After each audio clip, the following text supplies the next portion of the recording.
Hello and welcome, everyone. Thank you so much for joining us today. My name is Kat Rudolph. I am a graduate research assistant with the Nutrition and Aging Resource Center, and we are excited to welcome you to our fourth webinar of our partnership series this summer, navigating partnerships between state government, local government, and program providers. Today, I am excited to introduce Shannon Dreyer. Shannon serves as the Director of Health and Wellbeing for Wesley Life. Shannon has expertise in community health transformations, having worked for a policy consulting firm, and for the Blue Zones Project, which is a community health initiative. In her role with Wesley Life, Shannon leads the company's focus on health and well-being for team members and those that Wesley Life serves. She also leads the organization's focus on community nutrition, including a meal program that serves nearly 2,000 individuals every day. She earned her bachelor's degree from Iowa State University in journalism and political science, and she has a master's of communications leadership from Drake University. In 2024, Shannon was recognized as one of the Des Moines Business Record's 40 under 40 business leaders. Shannon lives in Des Moines, Iowa, with her husband Adam and two boys. So we're excited for today's session. Shannon will plan to demonstrate just what can be accomplished through robust and sustained partnerships that includes collaboration with state and local government providers, universities such as Drake University, and other key stakeholders. And before we get started, just to mention some housekeeping items. So we will take questions throughout the presentation as Shannon has some time to answer. Otherwise, we will also be answering questions at the end of the presentation as well. So feel free to ask your questions during the presentation. Shannon might address them during or after the presentation. Our team's going to be monitoring the chat and the Q&A throughout the session, so you can write any questions that you have there. And then you're also welcome to raise your hand using the icon within Zoom and ask your questions orally. At the end of the Q&A session, we'll encourage everyone to please complete an evaluation using either our QR code or the link that's going to be placed in the chat. This information helps us to plan our next webinar series, and it's really important for us to make sure that we are providing resources that are most beneficial for our network. The Nutrition Aging Resource Center is continuously working to improve our accessibility of our events and our content. So we will have automated closed captioning provided during this webinar. You can enable the captions by selecting the CC in the toolbar or closed caption in the meeting options within Zoom. The videos with caption revised for precision will be shared in our Resource Center's newsletter. And if you have any questions about the captions or additional accommodations requests, you can email us at nrcna@hhs.iowa.gov, which we'll have available in the chat. All right, finally, we did not seek prior approval for this event for CPE continuing education credits for dietitians. So you can still receive credit under the CPE activity type 171, teleseminars and webinars, and you can visit the CDR website information for further instructions. With all of that, please let us know if you have any questions and I'll hand it off to Shannon. Thank you so much. I'm going to share my screen as we switch the slides here. And jump right in. All right, thank you so much for your time. I want to commend you all for attending this webinar. I know it can be challenging in our nutrition work to get pulled into the day-to-day. So thank you for spending your lunch hour learning a little bit about our program and some of the partnerships that we've developed that has helped us be more successful. Thank you, Kat, for the introduction. I did create this slide too, just to tell you a little bit about myself. Actually, I have changed roles since sharing the bio with Kat. I now serve as the Executive Director of Community Nutrition. So my role oversees all of our nutrition programs through our community services here at Wesley Life. And I'll talk about that in just a minute. I do live in Des Moines, and you heard about where I attended school. Just a little bit about my family. I have two kiddos, and one is starting kindergarten. So that's a big milestone for our family and coming up in a couple weeks. And then I have a child with a rare disease. So I also serve in a role personally as a caregiver, which I know we all know a lot about that caregiver world. For today, I want to, of course, orient you to who we are as Wesley Life so you understand our size and our scope and kind of compare that to maybe what you're working on and really focus on how partnerships have enhanced our innovative approach. So we've got three objectives that we'll talk about today. How we can utilize local expertise and relationships for successful fundraising, and in our case, a capital campaign. Identify opportunities to expand services and leverage key partners. That's where we'll talk about our new hydroponic farm services here. And then finally, developing relationships beyond nutrition services, what might make sense outside of a smaller scope to expand things that support your mission. I am open to answering questions throughout the presentation. I am not great at monitoring the chat now that I see my setup here, so just shout out if Savannah, if there's one that you see. I cannot see you all, so hopefully you all are having a great day and you've got smiles on your faces. I've seen where you're all from in the chat, and it's good to kind of get to know you that way. Sorry I can't see you, but just shout out if you've got a question. Okay, let's jump right in. So a little bit about Wesley Life. We are a 501c3 nonprofit based in central Iowa, and we are in year 77 now. So we were founded in 1947 with a connection with the Iowa United Methodist Church, and started with retirement communities. So the very first community in Iowa, part of a donation from the United Methodist Church of an old mansion right here in downtown Des Moines that started senior living communities before they even existed or were called that. In the early 2000s, we really evolved to provide more community-based services, so home and community-based services, including in 2006, we launched the Meals on Wheels program. We are really focused on health and well-being in all we do. And that shows up in a couple different ways that I'll talk about in our nutrition program. So our nutrition program here, our Meals on Wheels, is the largest nonprofit provider of home delivered meals in Iowa. We have other programs that we've gotten to know, of course, in our state that are similar sized or just a bit smaller, but we are the largest delivering warm home delivered meals not in a nonprofit setting. We've operated since 2006, so 18 years, and right now we serve almost 2,000 meals a day. About half of those are home delivered meals to individuals, and then half or so are congregate meals that go to our Polk County, that's the county we're sitting in here, Polk County senior centers.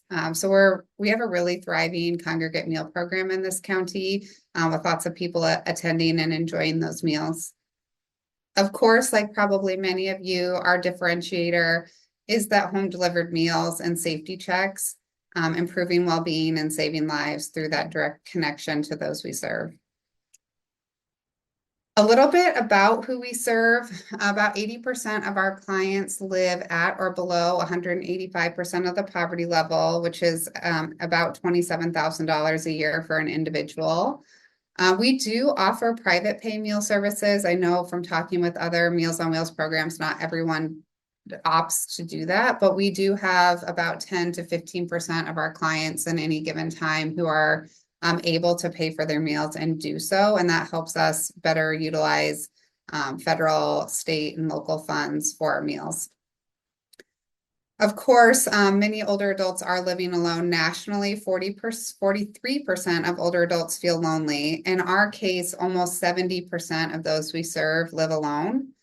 We serve more women than men, and our average client age is 76.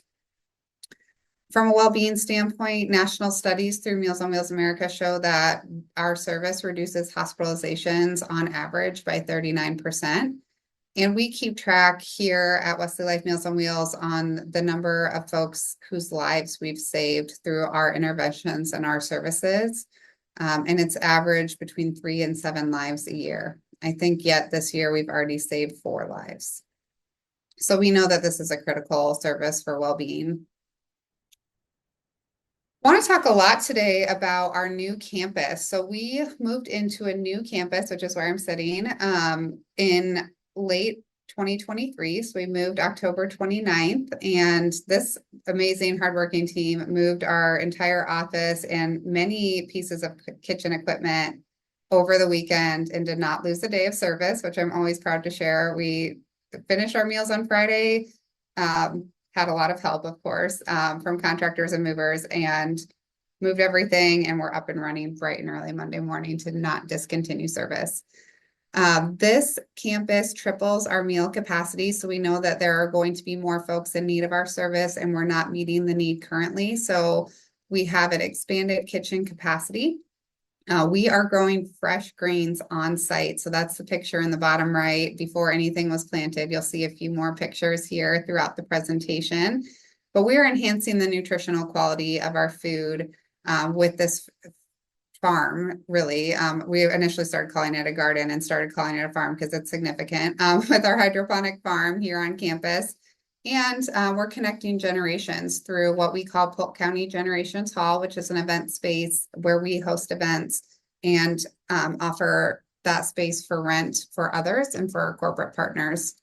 Those were the three goals of our capital campaign, which we'll talk about next: tripling meal capacity, enhancing the nutritional quality of our food with the hydroponic farm, and connecting generations.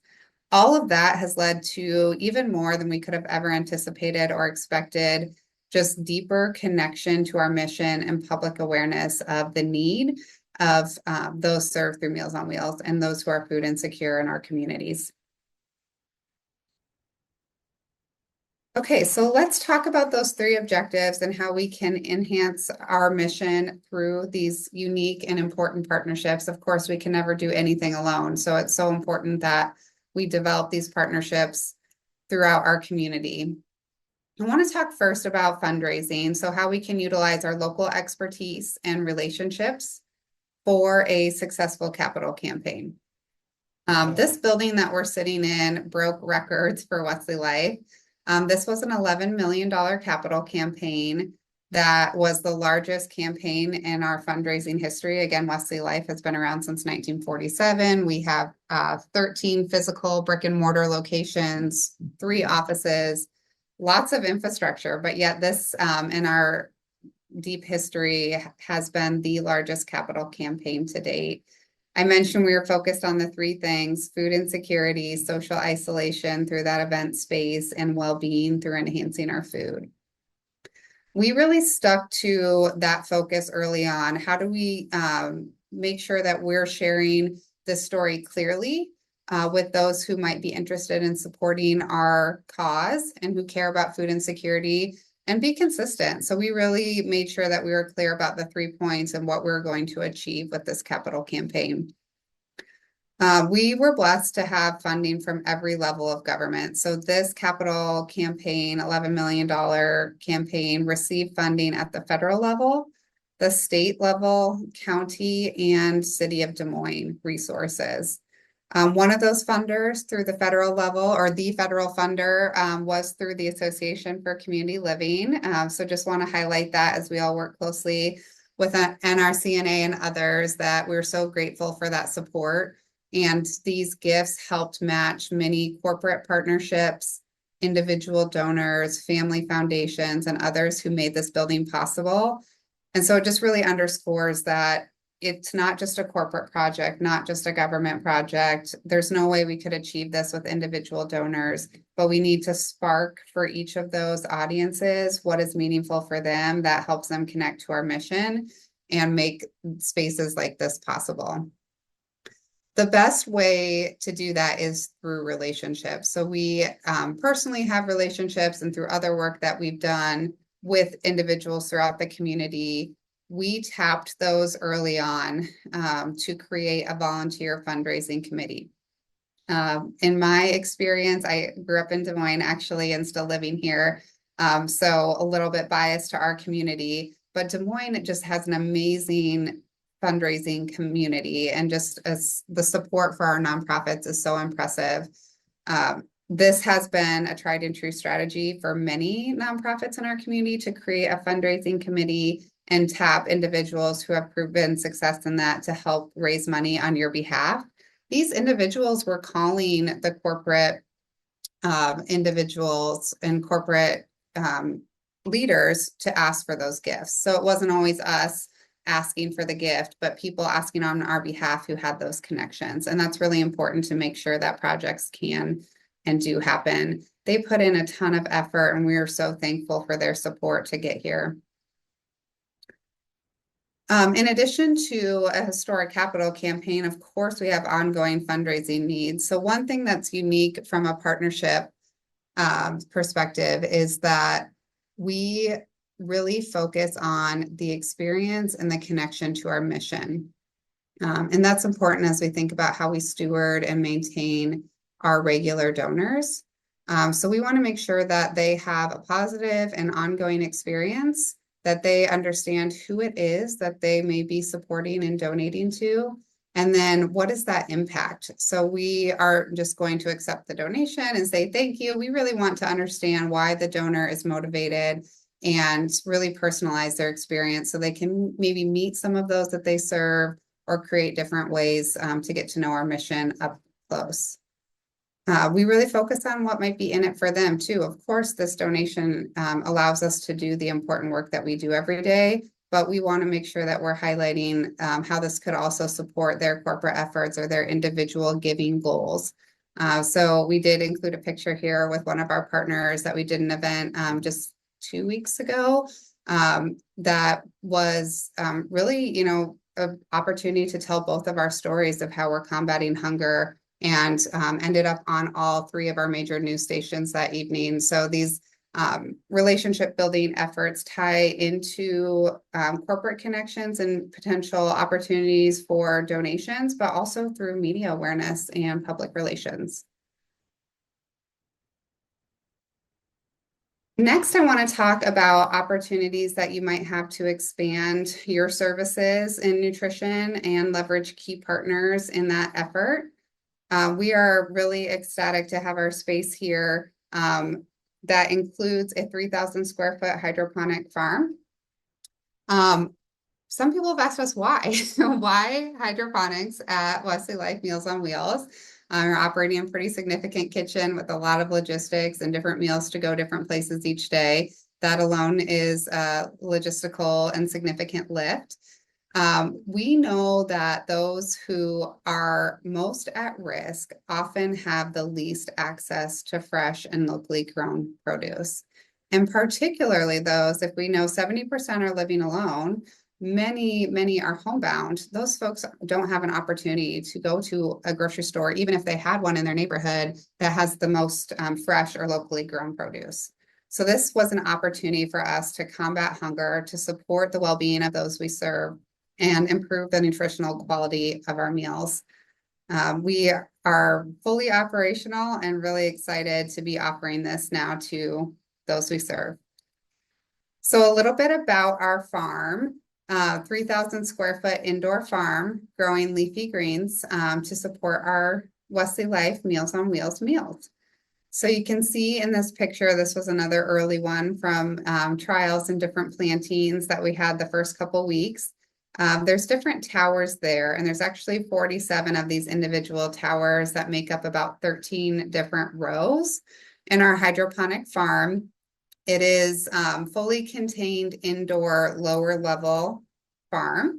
And we did design it with these beautiful glass windows so that people can come in and see it as they're coming through our building and understand the connection to the mission, try to learn about hydroponics. It's really almost like museum quality graphics and details so folks can learn about hydroponics.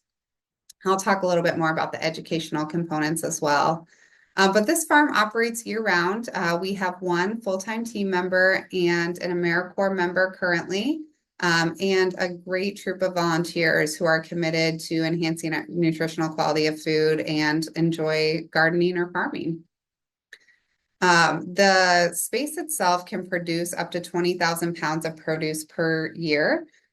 We had our first harvest on January 16th. So if you were kind of tracking on that timeline, we moved into our space October 29th. The farm was built out into late in the year and deep cleaned and planted right before Christmas. I think we planted our first seeds December 23rd and harvested just a few weeks later. These greens are provided to, of course, to our Meals on Wheels meals, and I'll talk about that, but also to our Wesley Life communities, and we're working on some retail sales to support the mission. Want to highlight a little bit about partnerships here. So you heard my bio. I have a degree in journalism and communications. So when we started thinking more innovatively about this space, I sort of questioned whether this was something I could step into, and we would not be where we are in designing this large-scale hydroponic farm without key relationships and partnerships to make it happen. So we toured this building as part of the looking for a new space, and it came together with a great gift from our lead donor. And this space was perfect for our kitchen, perfect location, adjacent to Drake University. There was a lot that was really positive about the space, and it had a lot of space in the lower level. So we could have just used that space for storage or offices or other things. It's a large basement where there's some space outside of this farm as well. And we really wanted to think differently, to innovate, to say, what could we actually do with this space that would enhance what we're doing, make the product more attractive, help people be healthier, live longer. And so we undertook a project to research and better understand hydroponics. We knew some, but not at an engineering level or a plant science level or any of those things that we know we need that expertise. So we formed a farm advisory committee. We are blessed here in Iowa to have many corporate partners and connections with folks who are working in the ag industry. So we had two companies in particular who they identified individuals who sort of spearheaded and helped guide us on this journey, looking at different forms of hydroponics, looking at indoor controlled environment agriculture that is not hydroponic based, but soil based, looking at the HVAC needs for the space and the power demands and all the things that we didn't have expertise in. So that really helped us get on the right track to understand what was feasible and how much could be produced from this space. That's really, of course, how we selected the equipment that we selected. We wanted to dedicate the space to do as much as we could. So we chose a vertical farm system. And that, again, can produce the up to 20,000 pounds of produce each year. And we would have been significantly under that with some of the single layer systems, things that we didn't know coming into this, but we were able to do some modeling with that advisory committee's support. It was a significant lift for them to meet with us, to help connect us to the right resources, but they were really willing to do that with their time and to give back to a nonprofit and then continue to remain connected to our mission. I mentioned we have one full-time team member, and that is critical because we need someone with this expertise. So that individual has a degree in plant science and a lot of engineering experience, and then has worked in controlled environment agriculture for many years. So we have just a new specialty on our team that we never had before, and considering who's a part of the Meals on Wheels team. So that's been really unique and fun for our team. So a little bit about hydroponics, I mentioned just briefly. If you're not familiar, the concept of hydroponics is that the greens or whatever you're growing is grown without soil. So it's grown only with water. Water does the work, which is sort of the root of hydroponics in Latin. Its focus and benefits are really on local agriculture, being able to grow things locally that are needed locally. So really being able to do niche and culturally appropriate products, things that you need right there. Of course, then that leads to less transit. So in our case, basically zero transit. It's all foot traffic. It's walking upstairs with a few bags or Lexans of lettuce. It leads to less waste because the product lasts much longer. than it would shipping across the country. So we're, of course, in the middle of the country. Most of the lettuce that we would get from commercially in a grocery store, commercially ordered into our kitchen would likely be coming from Arizona or California. And it does, of course, have to be trucked in. So we have, maybe a week built in there or something where the lettuce may already be aging or going bad. This means that the product is going to last longer and we're going to be able to produce what we need with less waste.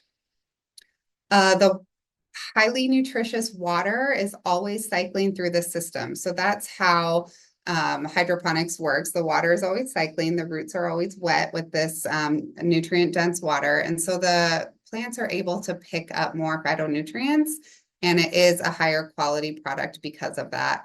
It's not in a soil that maybe is lacking some of those nutrients or has been farmed for 100 years. This is lettuce that is highly nutrient dense. A little bit about our timing and kind of what does it look like? What are we growing?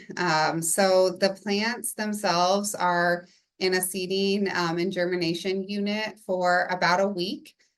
They're then moved into a brighter, you can kind of see on this picture, actually, the lighting is more purple in that germination phase. It's moved into a brighter tower where it grows for about another week before it's transplanted. Once it's transplanted, we have a couple weeks. It depends on the plant and how things are going, but anywhere from like 8 to 14 days before we harvest it. So it is a really pretty quick growth cycle. We harvest and package the greens, and you can see a picture of the output there. It is similar to a spring mix that you might find in the grocery store, and we call it the Wesley blend. So it is a blend of 6 different cultivars that create this mix that includes like a red oak, a green oak, a butter lettuce, and different varieties. And I don't know if you can see, but it looks like we have Catherine with a raised hand. Would you be okay with answering a question at this time? Yes, sorry I missed that. Oh, no, you're Please. good. Catherine, you can either come off mute or you can type it in the chat, whatever you feel most comfortable with.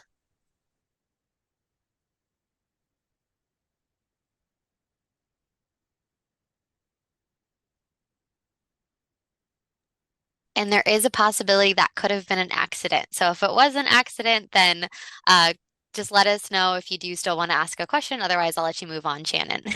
Okay, thank you.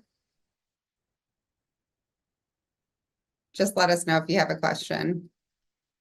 So I talked a little bit about the advisory committee. That was hugely successful for us to be able to launch this space. And I think my other advice to you all operating, whether you may not even be considering growing your own food, but whatever thing you're thinking of that you're unsure whether that might be the right path for you, there are so many people that want to step up and help and learn about our mission and connect to it.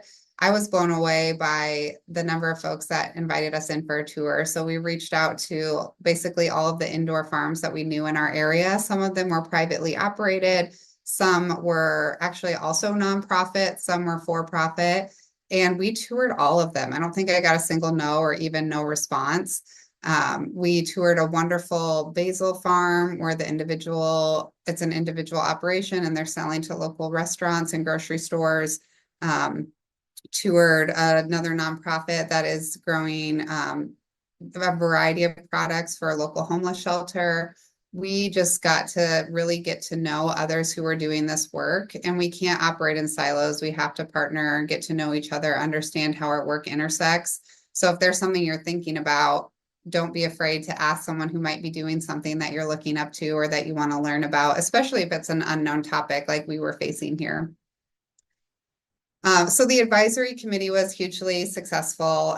Want to document or talk about some of our other early successes here. These Wesley Blend greens, I mentioned our first harvest was January 16th, and we've harvested more than 3,000 pounds of that Wesley Blend. And this number blows my mind. It has been served in more than 20,000 Meals on Wheels meals. We are to date, I think, at 237,000 meals that we've served. And so that's a pretty good percentage of our meals that are including that. And that takes, of course, the farm to produce the meals, but our meal team to also be focused on menu design and optimization. Um, I guess now is a good time. I want to pull out my prop. Hopefully you guys can all see my screen or see my video yet. This is one of our salad meals. So we are a program that offers choice in our Meals on Wheels meals. I forgot to mention that at the beginning, but our clients can choose between two hot options and one deli option. We have adjusted to make sure that the greens are always included in that deli option, whether it's a salad or a sandwich. And we redesigned them to be in one of our Oliver tray packages. You guys are probably all familiar with the look of this if you're using similar trays. But we happen to before just kind of package our salads in a box and tuck it away. And so we're like, how do we really, we eat with our eyes, of course, how do we really showcase these greens and produce a product that people really want to enjoy and want to eat? So this is our new salad that includes these greens. It's also utilized in side salads and sandwiches. And we're looking forward to, after we kind of get this under our belt and get really good at this, that we might be able to bring it into some of our hot items as well, bring different products into that. Some of the other early successes, the advisory committee was really helpful to get us going, and the corporate partnerships have really helped us keep going. So I'm not sure if others have experienced this, but meal delivery volunteering is not for everyone, and that's okay. We need a lot of volunteer meal deliverers for Meals on Wheels, delivery folks. But there's large groups that want to have a corporate volunteer experience where 10 or 20 individuals have an offsite event and they volunteer together and they do a team building or something like that. They want a diversified experience. They want something unique, different, engaging, where they can all do it together. And this farm has also surprised me in that way, where this has just been such a driver of engagement of new corporate partners. We've had some of our current ones continue to participate in this way, but we are connected now, I think, with like 3 to 4 different businesses that maybe weren't supporting us philanthropically before and are now volunteering and supporting the farm, which is just amazing. You saw a little picture of the design of the space that includes that big glass window. That was intentional. Our kitchen is also designed that way, if you noticed in some of the pictures, so that we can create educational opportunities and ways for people to connect to our mission. There's a lot of signage that is almost like a museum where you're coming in and learning. There's displays where you can touch and feel. Actually, I have a picture of that on the next slide. So we've really seen a lot of success with bringing in school groups, bringing in college age students and others to learn about this and what's really going on with food insecurity in our community and how are we tackling it in a unique way. It's just a kind of a really exciting thing that people get excited about, want to come see in person. Learning a little bit about production of greens throughout this process, one of our goals is to be consistent, and our head grower is very clear with me on that. Like, we need to produce the same amount every week. We can't, have an extra 100 one week and less the other week. So we have a really consistent growing schedule, and we have ramped up our Meals on Wheels need to match that. But it's not always congruent, or sometimes we're growing a little bit more than we needed. So year to date, we've also had an opportunity to donate 500 pounds of that 3,100 to local entities in need. So primarily through some of our food pantries, and then we have a lot of community fridges here. I don't know if other communities have that, where it's an open community fridge and we're able to put greens in there as well. It's fun kind of sharing some of the unexpected surprises here with this, because the last thing I have on the slide was actually really quite unexpected and a pretty amazing use of a local farm. When we think about what are the benefits of having a local farm, we've had wild weather everywhere. I don't know if you guys have experienced the same. There's been many storms and tornadoes and lots of things here in Iowa. On May 24th, now there's been so many, I can't remember the source of this. I think it was a thunderstorm overnight in the early morning. It knocked out our power. Of course, we're in a new space. We're learning our generators and our backups and everything like that. Our generators are phenomenal and kept us safe, kept all of our food cold. Our coolers and freezers all ran appropriately.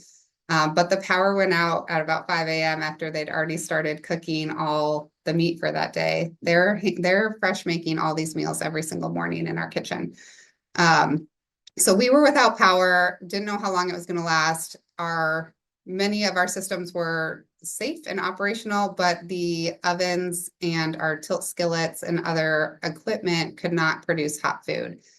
The team was all on a text chain addressing this in the morning, and we made 2,000 individual salads to go to every client that morning with a prepared chicken product that we already had on hand. And so we happened to have a little extra greens from the farm that we had produced the week before, or I guess that week, because this was a Friday. And the ability to use this fresh, locally grown product as an emergency food response really surprised me and was a great benefit to this farm. So that day, of course, we had to pivot and clients may not have gotten what they ordered, but everyone got a meal and it happened to be a really fresh and delicious Southwest chicken salad.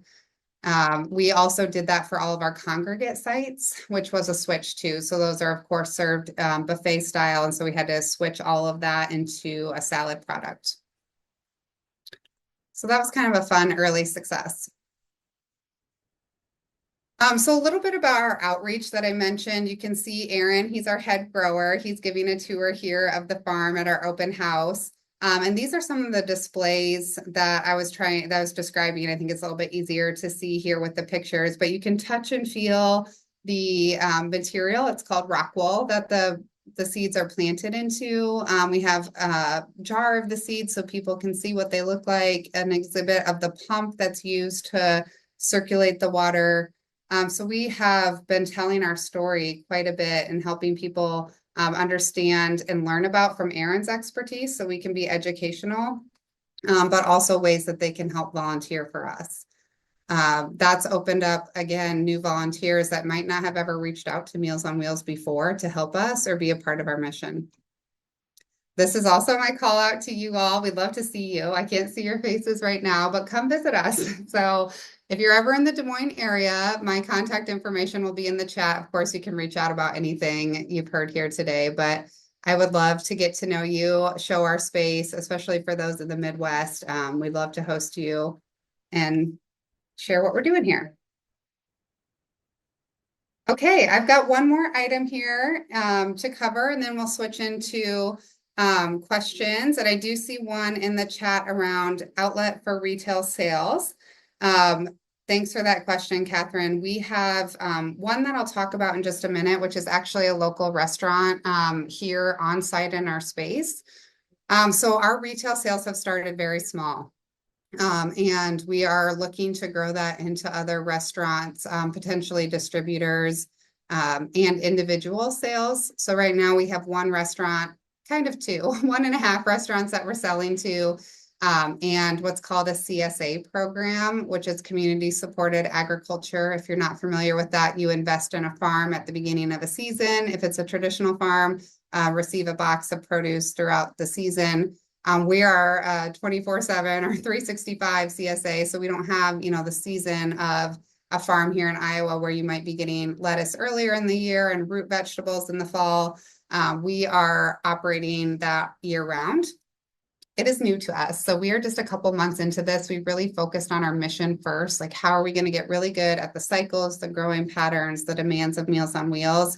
Now we're tightening that business plan to see how we might grow that and expand in our retail operations.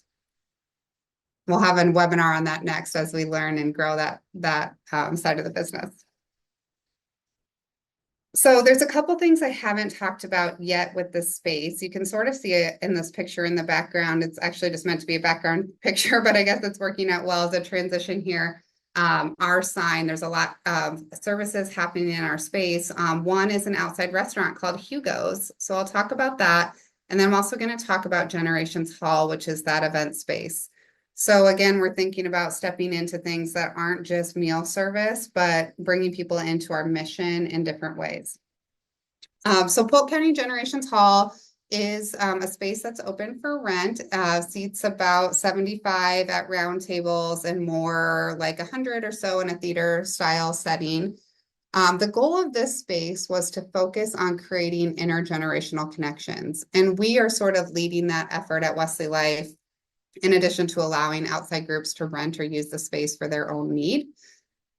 So there's a couple different things I want to talk about here. We are just 1 or 2 blocks away from Drake University, and being here physically has really enhanced our partnership with Drake. We started from the very beginning working with their community engagement director as we were undergoing the construction project to get the input of neighbors to really make sure we were approaching this project from the right lens as Wesley Life, joining a really vibrant neighborhood, not only a college community, but a really strong neighborhood association, people who have lived in this neighborhood for decades and decades. So we were just so pleased to join this neighborhood, and I've been pleased to see how much our connection with Drake has grown. For example, in our farm, more than 1% of Drake students have volunteered in the farm, which like 1% doesn't sound that exciting. But if you're thinking about 1% of all of a student body spending time giving back in for a nonprofit that's a couple blocks away, I thought that was pretty cool.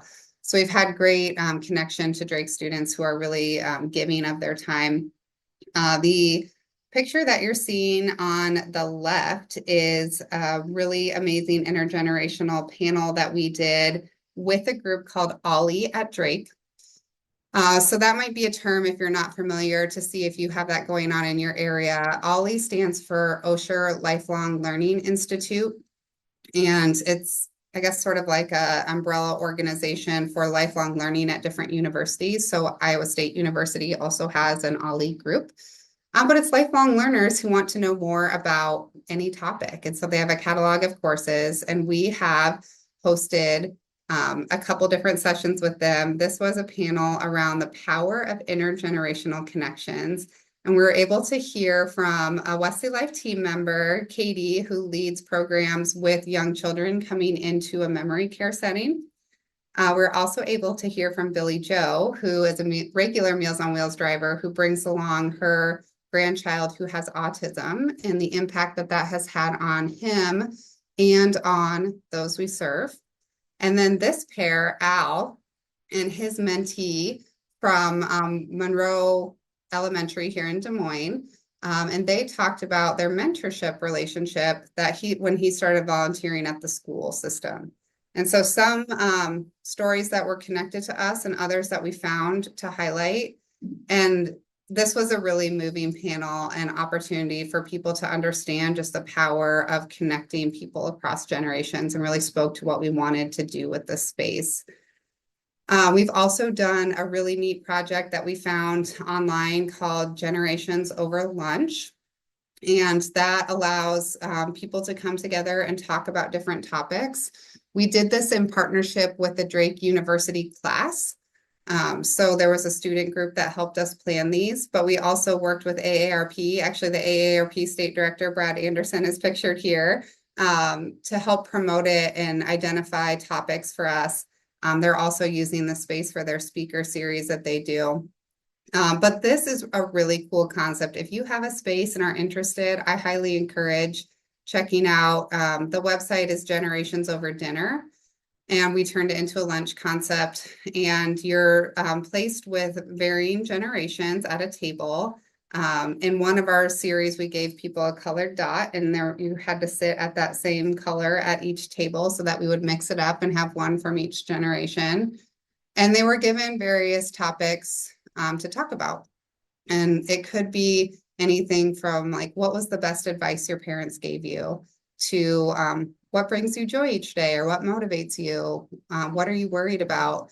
Tell us the story of your first love, or something like that. So it can be, I mean, it can be vast. We actually worked with the Drake University class that talked about political values. It was a poli-sci class, and they talked about how values are passed down through families. And so people were talking about political events on campus.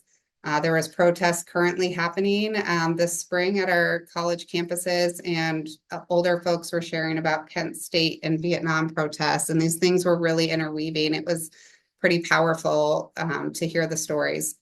So this has been just an incredible partnership with Drake University, AARP, with the Ollie at Drake program, where we're able to provide a diverse set of offerings. These actually were all free to attend to any individual, and we're hoping to continue to do things like that through those partnerships. Finally, I'm getting a little tight on time here, but this is my last key slide here. The element we haven't talked about too much is that we have a public restaurant as part of our building. So we had looked at some different concepts. I think there are some folks from Pennsylvania on the call. There is a cafe in Philadelphia. I think it's called Frida's. I'm going to get it wrong now, but it's an intergenerational cafe. And we really loved the concept. We saw it online. We watched the Good Morning America show or whatever it was about that space. They're focused on hiring older adults and creating connections like we're doing in our event space, but in a cafe setting.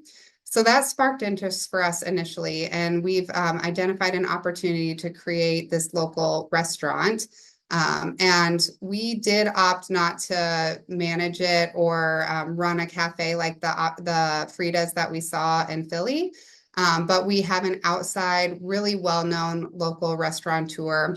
This picture was actually from before they were open, so I need to get an updated picture here of them up and running. But they've been running for about a month now. The unique things about this partnership is that people are coming into our space and learning about Meals on Wheels, learning about the hydroponic farm, and really kind of maybe opening their eyes to a need they might not be that close to or might not know exists yet.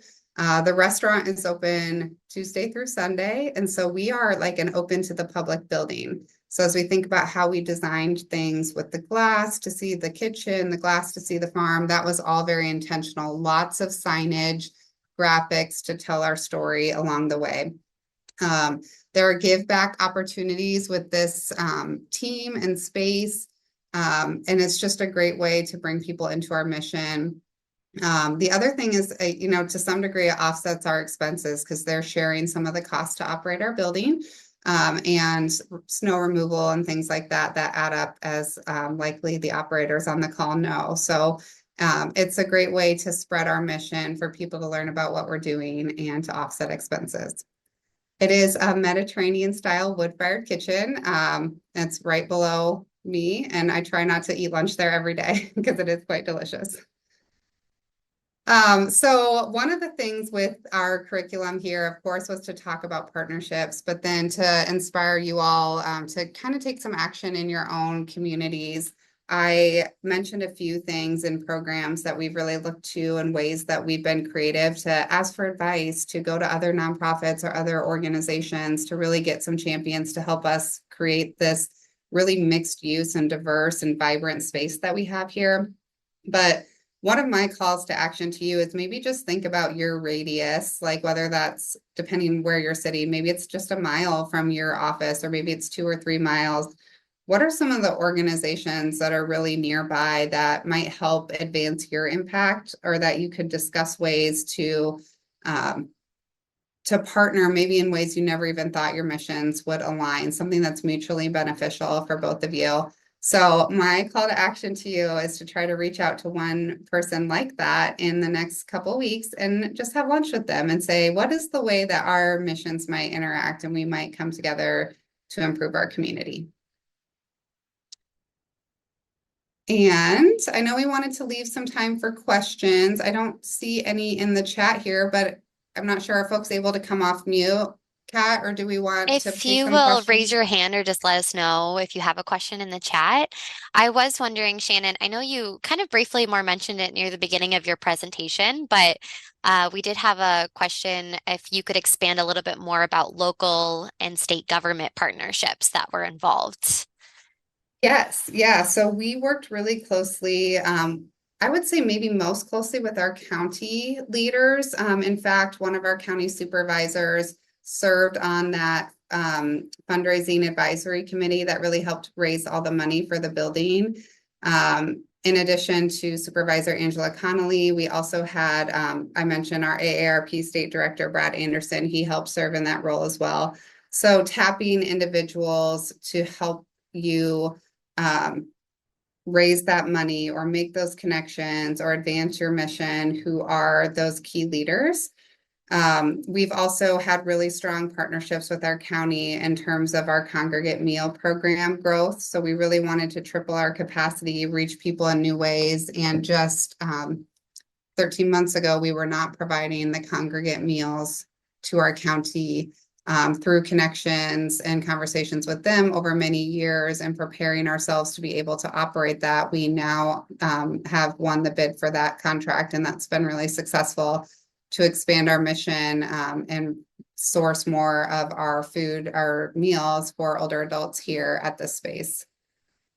I will also say we really had positive timing on some of the funds that came through from ARPA. As you all maybe are familiar with the American Rescue Plan, and may have received dollars that way as well. That was really beneficial for us in organizations like the state of Iowa or the city of Des Moines are really big believers in what we're doing and want to support us. They may not always have the funds to do that, but our timing worked out well that they were able to do that. So we really, stayed attuned to what was happening in our community and keeping up with those leaders, keeping them updated on what we were doing, making sure that those folks on our fundraising advisory committee were keeping people up to date, and making sure that we had those connections so that we could really be thought of first when those funds were available.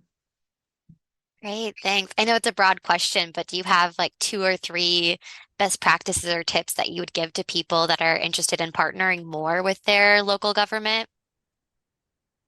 Well, I think you got to start somewhere, I guess. So if you're not doing anything, that might be a different response than if you're already partnering in some sort of way. I mean, just understanding individuals' interests and sort of motivations, like what are they looking for in a partner? We are offering a lot of services through our site, and what are people getting excited about? What would they like to see more of? So maybe just understand if there's something that they're missing or another thing that they would like to invest in.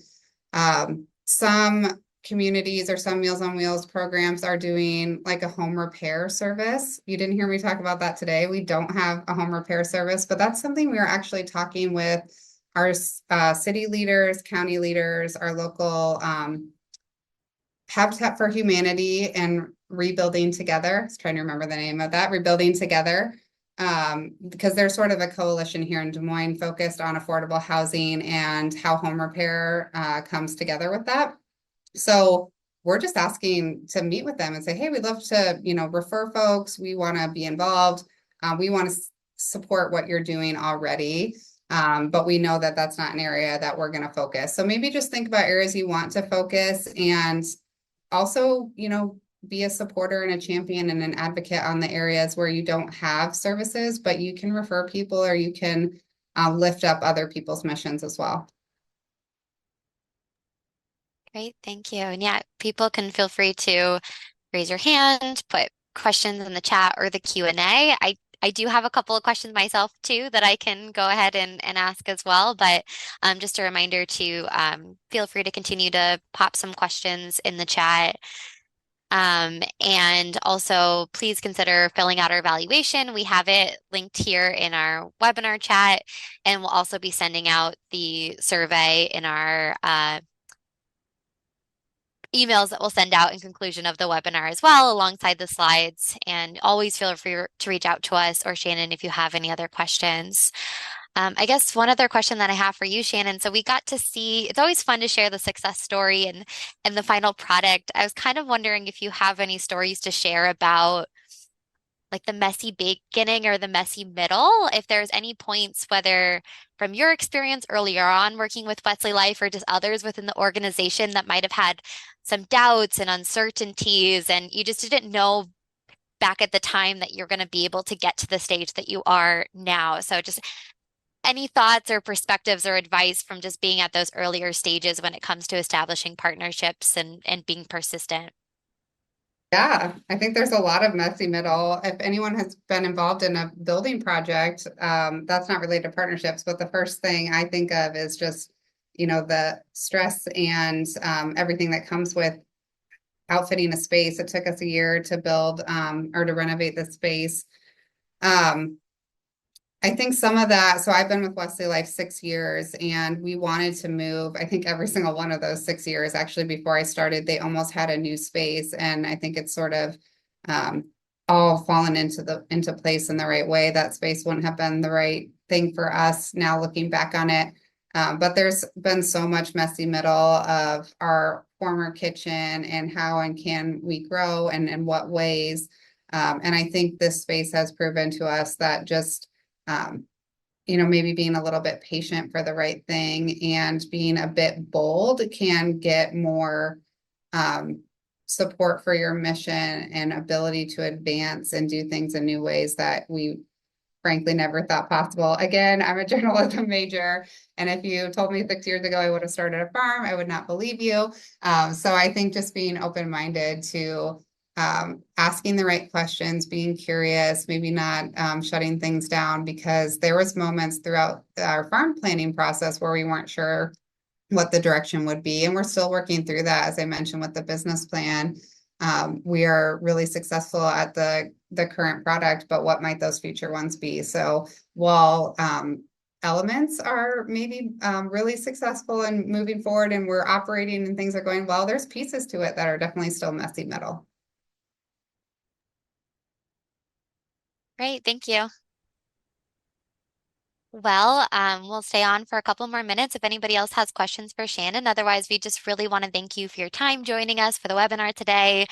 Just a reminder that this was recorded and we'll have this available on our YouTube. And if you follow our newsletter, then you can also um, receive an update when that recording is available directly to your email box. I'll leave this webinar evaluation up as well if you want to have the link. And this thanks again, everyone. Hope you have a good rest of your week. Good to see you all.